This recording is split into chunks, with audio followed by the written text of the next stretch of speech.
السلام علیکم ورحمۃ اللہ۔ بسم اللہ والصلاۃ والسلام علی رسول اللہ۔ سوال آ گیا ہے کہ ایک عورت کا اپنے مرد کے اوپر کیا حق ہے؟ یہ تو کائنات کے امام صلی اللہ علیہ وسلم اپنے آخری حج کے خطبے میں ارشاد فرما گئے کہ عورت کا مرد پر کیا حق ہے کہ جو خود مرد کھائے عورت کو کھلائے، جو خود جیسا خود پہنے ویسا پہنائے۔ مقصد یہ ہے کہ وہ ایک زندگی کی ہم سفر ہے نا، ساتھی ہے، اس کو اپنے ساتھ رکھے۔ ان الفاظ کا مفہوم یہ ہے، اور فرمایا اس کو بدصورت نہ کہو، اس کو چہرے پر مت مارو، یعنی اس سے حسن سلوک۔ اور پھر نبی کریم صلی اللہ علیہ وسلم کا اپنا طرز عمل اپنی ازواج مطہرات کے ساتھ ہمیں یہ بتاتا ہے کہ اپنی استطاعت کے مطابق انسان کو اپنی بیوی کو تفریح کا موقع بھی دینا چاہیے، عزیز و اقارب سے ملنے کا موقع بھی دینا چاہیے۔ تو یہ تو مسئلہ ہی بڑا آسان ہے۔ سوال آیا ہے کہ ایک خاتون اپنے شوہر کو مناسب وقت نہیں دیتی، اس کی بجائے عبادت میں مشغول رہتی ہیں، بچوں کو پڑھانے میں مشغول رہتی ہیں، دیگر نیکی کے کاموں میں مشغول رہتی ہیں،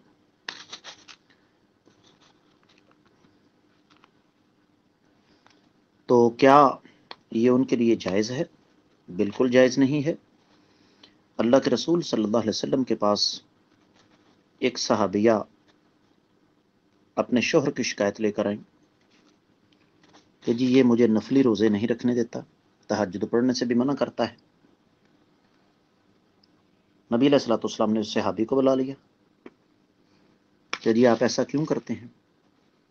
تو انہوں نے کہا اللہ کے نبی صلی اللہ علیہ وسلم، میں ایک جوان آدمی ہوں اور میرے لیے اللہ تعالیٰ نے جسمانی تسکین کے لیے ایک جائز اور حلال راستہ رکھا ہے بیوی کی شکل میں، اور بیوی جو ہے وہ دن کے وقت روزہ رکھتی ہے اور رات کو جب قیام کرتی ہے تو لمبی لمبی صورتیں پڑھتی ہے۔ اب نہ یہ دن کے وقت مجھے دستیاب ہو، رات کو یہ تہجد پڑھے، میں کہاں جاؤں؟ اللہ کے نبی صلی اللہ علیہ وسلم نے ارشاد فرمایا کہ کسی مسلمان عورت کے لیے یہ جائز نہیں کہ وہ اپنے شوہر کی اجازت کے بغیر نفلی روزہ رکھے، اور فرمایا رات کا جو قیام ہے وہ چھوٹی صورتیں پڑھ کر بھی کیا جا سکتا ہے۔ تو اس حدیث مبارکہ سے یہ پتہ چلا کہ خواتین جو شادی شدہ ہیں ان کے لیے پرائیورٹی ترجیح جو ہے وہ ان کا شوہر ہے۔ یاد رکھیے کہ لوگوں کے بچوں کو پڑھانا یہ خاتون پر فرض نہیں ہے۔ ہاں، میں یہ نہیں کہتا کہ نہ پڑھائے، لیکن اپنے اضافی وقت میں سے شوہر کی رضامندی کے ساتھ عورت نماز ادا کرے، تسبیحات پڑھے، بڑی اچھی بات ہے، تہجد کا اہتمام بھی کرے، لیکن اس وقت بے شک جتنی مرضی لمبی تسبیحات کرے جب شوہر اس کے پاس نہ ہو،